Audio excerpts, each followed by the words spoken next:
Good morning, dear students. Myself Ajay Mure, and now today we are discussing the very important biological topic, that is structures of Anatropous ovum. अभी हम यहाँ पे देखेंगे कि जो 12th standard में एक लेसन है, that is reproduction in plant. उस reproduction in plant में एक टॉपिक है जिसे हम कहते हैं that is the Anatropous ovule. अभी Anatropous ovule क्या होता है? जैसे स्टूडेंट्स आपको पता होगा कि reproduction means what. First of all reproduction means what, the process of fusions of male and female gametes two forms the embryo. This process is the reproduction. इसे हम रिप्रोडक्शन कहते हैं. और हमें पता है कि जब रिप्रोडक्शन होता है उस रिप्रोडक्शन में मेल और फीमेल ये दोनों भी they perform the very important role. In this one, the reproduction process, male present on the different one and female structures is the different one. Male और female दोनों का भी structure, दोनों के reproductive organ का structures जो होता है वो different होता है. तो हम यहाँ पे आज जो देख रहे हैं that is the Anatropous ovule. Anatropous ovule is what? It is a part of the female reproductive system. अगर स्टूडेंट्स आपने अगर सुना होगा कि रिप्रोडक्शन जब होता है उस वक्त मेल और female they both take part in this process. दोनों भी इस प्रोसेस में टेक पार्ट करते हैं. In case of the plant, अगर हमने ह्यूमन बीइंग और प्लांट इन दोनों में अगर कंपेयर किया तो रिप्रोडक्शन जो होता है, so in case of the human being is the unisexual because of what, male organs in the different one and female organs are the different individuals. But in case of the plant, in some cases plant is unisexual and in some cases plant is the that is bisexual. कभी plant unisexual होता है, कभी plant bisexual होता है. So depend on the plant.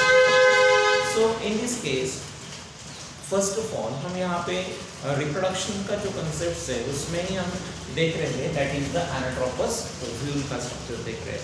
अभी हमने यहाँ पे जो एनाट्रोपस ओव्यूल निकाला है, अगर आपने देखा होगा कि एनाट्रोपस ओव्यूल क्या होता है, तो देखिए बच्चों, अगर फॉर एग्जांपल हमने ये फीमेल पार्ट अगर निकाला, this is the female part, और इस फीमेल पार्ट्स में हमने देखा है पहले कि इस फीमेल पार्ट में क्या क्या होता है. सपोज हमने ये फीमेल पार्ट निकाला है, तो इस फीमेल पार्ट में दिस पार्ट, देखिए दिस पार्ट,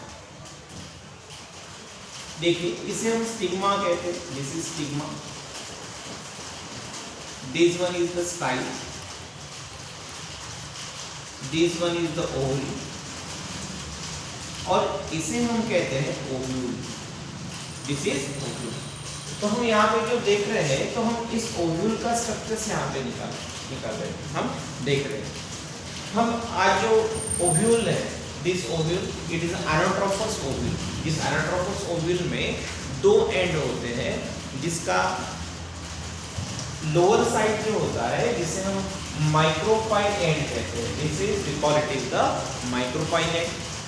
उसके बाद जो अपर एंड होता है जिसे हम चलाजल एंड कहते हैं, जिसे हम चलाजल एंड कहते हैं. और this is micropyle end and this is the chalazal end. And here this one, the central parts of this one we call it is the nucellus. देखिए यहाँ पे जो पार्ट दिख रहा है जिसे हम न्यूसेलस कहते हैं. This nucellus is the covering of the embryo sac. उसके बाद देखिए दिस पार्ट, ये जो पार्ट हमें दिख रहा है, this part we call it is the embryo sac. इसे हम एम्ब्रियो सैक कहते हैं, एम्ब्रियो सैक.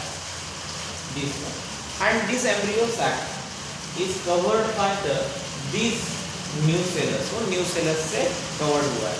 तो सबसे पहले हम जो एनाट्रोपस ओव्यूल देखते हैं, तो anatropous ovule it's made up by the first two the two parts in which the first part, this stalk, this is a stalk part. देखिए इसे स्टॉक पार्ट कहते हैं. और ये पूरा जो स्ट्रक्चर होता है इसे हम बॉडी कहते हैं. This is stalk and this is whole part, we call it is the body. जो स्टॉक पार्ट होता है उसे हम फ्यूनिकल्स कहते हैं, we call it is the funicles. और ये जो पार्ट होता है अपर पार्ट, यहाँ से अपर पार्ट जो होता है उसे हम बॉडी कहते हैं. Means फ्यूनिकल्स and body means this ovule is made up by the फ्यूनिकल्स and the body.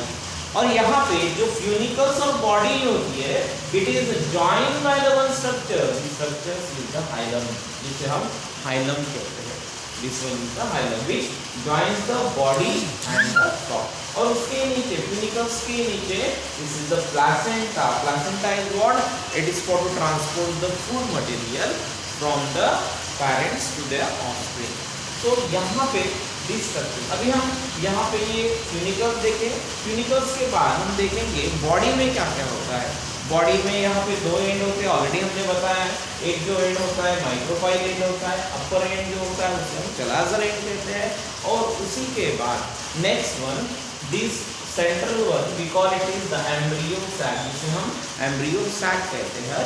और embryo sac is covered by the nucellar, this is the nucellus part. And in this one the nucellus is have the two covering, that is integument, जिसे हम integuments कहते हैं। एक रहता है outer integuments होता है, और सेकंड जो होता है इसे हम इनर इंटीग्यूमेंट्स कहते हैं। It is outer integuments this one and it is the inner integuments, these are the two integuments. And after the fertilization, जब फर्टिलाइजेशन होता है, फर्टिलाइजेशन के बाद this integument they are converted into the seed cover. Seed का जो cover होता है उसमें कन्वर्ट हो जाता है। अभी देखिए यहाँ पे जो हमने एम्ब्रियो सैक कहा है, इसी एम्ब्रियो सैक में this embryo sac is made up by the 7 cell and 8 nucleus. यहाँ पे 7 सेल होते हैं और 8 न्यूक्लियस होते हैं। जहाँ पे जो 7 सेल में से जो 3 सेल्स होते हैं which are towards the this end, because this cell we call the antipodal cell, जिसे हम antipodal cell, यानी दो cell which are present towards the chalaza end, this is the antipodal cell, जिसे हम antipodal cell कहते हैं। उसी के बाद हम यहाँ पे जो डाउन साइड में and the cells which are present towards the this micropylar end, जो micropylar end की तरफ जो सेल प्रेजेंट रहते हैं उसे हम there are 3 cells. Out of these 3 cells, 2 cells are the synergid cell, जिसे हम synergid cell कहते हैं। और उसमें से एक जो होता है जिसे हम egg cell कहते हैं, we call it is the egg cell. Next one, the central part cell we call this contain one cell but have the 2 nucleus. एक cell है लेकिन 2 nucleus है। This one we call it is the secondary nucleus, जिसे हम कहते हैं secondary nucleus. और next one, this whole part we call it is the anatropous ovule. इस पूरे स्ट्रक्चर्स को हम एनाट्रोपस ओव्यूल कहते हैं।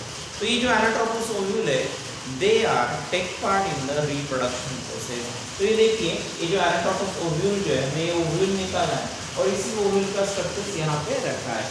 और जब फर्टिलाइजेशन होता है उस वक्त दिस पोलन ट्यूब, यहाँ से देखिए जो पोलन ट्यूब है, this pollen tube they are entering through this, यहाँ से एंटर होता है। और यहाँ पे मेल गमेट्स होते हैं, जो मेल गमेट्स इसको फर्टिलाइज करते हैं, एक इसको करता है, एक इसको फर्टिलाइज करता है। So this is the during the fertilization process. तो हमने यहाँ पे इस टॉपिक में जो पढ़ना था हमें, that is the anatropous ovule. तो एनाट्रोपस ओव्यूल के बारे में हमने जो इन्फॉर्मेशन बताई है, this it is made up by the 2 parts, one is the body, this whole part is the body and this top is the funicles. The funicles कहा जाता है और they are joined by the small structure, small structure से जॉइंड हुआ है जिसे हम हाइलम कहते हैं। और उसी के बाद this is the whole structure. तो ये बीच में जो होता है इसे हम एम्ब्रियो सैक कहते हैं। और this embryo sac they have the 7 cell and the 8 nucleus. इसमें 7 सेल और 8 न्यूक्लियस होते हैं। तो स्टूडेंट्स, मे भी आपको ये ध्यान में आया होगा टॉपिक कि एनाट्रोपस ओव्यूल कैसे होता है। तो ऐसे ही हम नेक्स्ट टॉपिक्स में और कुछ टॉपिक्स और कुछ रिप्रोडक्टिव पार्ट्स जो होते हैं, जैसे for example tears of anther है, पोलन ग्रेन्स का स्ट्रक्चर्स है, और ऐसे ही बहुत से टॉपिक्स जो फीमेल गमेटोफाइट डेवलपमेंट से, ये सभी टॉपिक्स आपकी तरफ आपके पास पहुँचाएंगे। आपको अगर ये ध्यान में आया होगा, आपको ये समझा होगा, तो इस वीडियो को देखने के लिए और अच्छे वीडियो देखने के लिए इसे सब्सक्राइब कीजिए, लाइक कीजिए। So we are see in the next one. तो आगे का टॉपिक हम नेक्स्ट लेक्चर्स में पढ़ेंगे। So we stop here. Thank you.